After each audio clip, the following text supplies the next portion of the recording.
पूर्वांचल विश्वविद्यालय के कार्यक्रम में शामिल हुई यात्रा लेखिका डॉक्टर कायनात काजी। जौनपुर से पूर्वांचल विश्वविद्यालय के जनसंचार विभाग द्वारा आयोजित 5 दिवसीय कार्यशाला में शामिल हुई यात्रा लेखिका डॉक्टर कायनात काजी ने छात्र छात्राओं का किया ज्ञानवर्धन। डॉक्टर कायनात काजी एक लेखिका, यात्रा लेखिका, शोधकर्ता, फोटोग्राफर, ब्लॉगर, कहानीकार और सबसे महत्वपूर्ण बात एक अकेली महिला यात्री।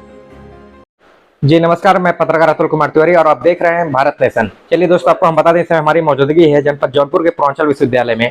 आपको हम बता दें, यहाँ के जनसंचार विभाग द्वारा 5 दिवसीय कार्यशाला का आयोजन किया गया था, जिसमें तमाम बाहर से अनुभवी टीचर और बुद्धिजीवी लोग आए थे यहाँ के छात्र छात्राओं का ज्ञानवर्धन करने के लिए। और इसी बीच में यहाँ पर एक देश की बहुत ही बड़ी ट्रेवलर कायनात काजी जी आई थी, जो कि बहुत बड़ी फोटोग्राफर भी हैं और वो तमाम देशों और प्रदेशों में वो इस समय टहल चुकी हैं, घूम चुकी हैं और वहां से उन्होंने लेखिका भी हैं, आपको हम बता दें, और उन्होंने काफी चीजें जरूरी जानकारी लोगों को दी हैं अपने लेखिका के माध्यम से। चलिए हम उनसे मिलते हैं और उनसे करते हैं कुछ खास बातचीत और आपको उनसे करवाते हैं रूबरू। बने रहे हमारे साथ, धन्यवाद। इस कार्यक्रम में आप आई हूँ, तो इस सबसे पहले इस कार्यक्रम को लेकर क्या कुछ कहेंगी आप? आपके विश्वविद्यालय में जो ये वर्कशॉप हुई, जो 5 दिवसीय वर्कशॉप थी, ये बहुत ही अद्भुत वर्कशॉप रही, क्योंकि यहाँ पर अलग अलग विषयों से जुड़े हुए एक्सपर्ट्स आए और उन्होंने अपने अनुभवों को छात्रों के साथ साझा किया।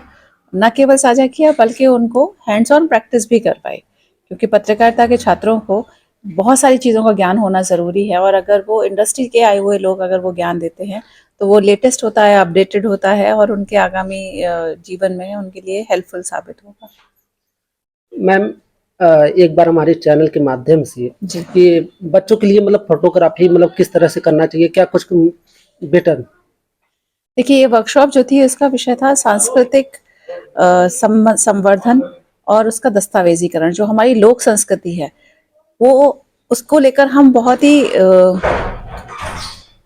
हमारी लोक संस्कृति को लेकर हम लोग बहुत ही कैजुअल रखते हैं नज़रिया। हम उसके महत्व को उतना इम्पोर्टेंस देते नहीं है कि वो कितनी महत्वपूर्ण चीज़ है, जबकि हम अपनी संस्कृति का अगर महत्व नहीं समझेंगे तो बाहर के लोग क्या समझेंगे। तो सबसे पहले ज़रूरी है कि हम उसको संरक्षित करें। संरक्षित करने के लिए ज़रूरी है कि सबसे पहले हम उसे आइडेंटिफाई करें कि हम जिस नगर में पैदा हुए हैं उस नगर की अपनी सांस्कृतिक धरोहर क्या है।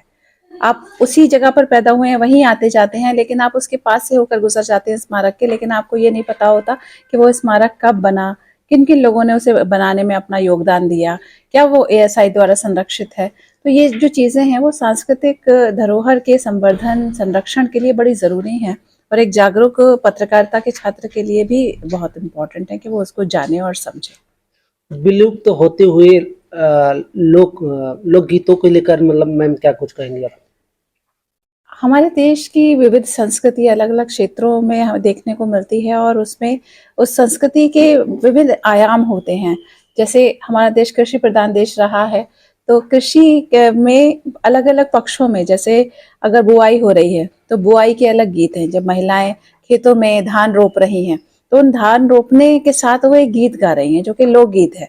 उस लोकगीत का अभिप्राय ये है कि अगर वो एक गीत गाते हुए धान रोपेंगी, ऐसी रिसर्च भी सामने आ चुकी है कि संगीत का बड़ा महत्व है। अगर किसी प्लांट को लगाने में आप संगीत का उपयोग कर रहे हैं तो वो ज़्यादा अच्छे से खिलता है और उसमें से हार्वेस्ट बहुत अच्छा होता है। तो गीतों का जो महत्व है कृषि के साथ में, फसल के साथ में, वो हमारी लोक संस्कृति का अभिन्न अंग है। मैम, आप अपना पूरा परिचय बताएं, आप किस चीज में कार्यरत हैं? मेरा नाम डॉक्टर कायनात काजी है। मैं भारतीय संस्कृति मेरा विषय है, जिसका दस्तावेजीकरण करना मेरा उद्देश्य है जीवन का। मैं अलग अलग क्षेत्रों में जाती हूँ, पूरे भारत में यात्रा करती हूँ और कोशिश करती हूँ कि अपने देश की संस्कृति का संरक्षण संवर्धन उस रूप में कर सकूँ जिस रूप में मैं करने में दक्ष हूँ, सक्षम हूँ।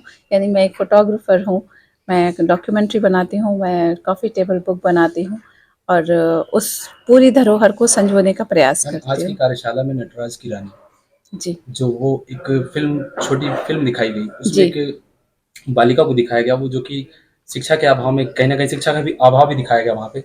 तो आज के वर्तमान समय में आप बालिकाओं के लिए क्या कहना चाहेंगे, शिक्षा को लेकर के या फिर पत्रकारिता से संबंधित चीजों को लेकर?